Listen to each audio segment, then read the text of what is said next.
ప్రభువా యెహోవా, ఇంత గొప్పదైన ఈ సైన్యమును జయించటానికి నా వల్ల, నాకు శక్తి, నా బలము చాలదో, ఇక నాకు వేరే దిక్కేమీ లేదు, నీవే నా దిక్కయ్యా అన్నాడంట. ఎంత చక్కగా చేశాడండి ప్రార్థన. మనము ప్రార్థన చేస్తున్నాగా, ప్రభువా నేను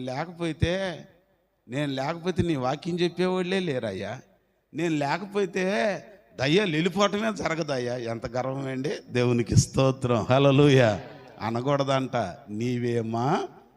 నీవేమా దిక్కన్నాడు. ఎప్పుడైతే అలాగున ప్రార్థన చేశాడో వెంటనే దేవుడు ముచ్చటపడి అన్నాడంట, అబ్బాయ్ యెహోషువతో, భయపడమాకవాయా, యుద్ధం నాది, విజయం నీది, కష్టం నాది, కలిమంతా నీది, గాయాలు నాకు, స్తుతి గేయాలు నీకు. దేవునికి స్తోత్రం, హల్లెలూయా హల్లెలూయా.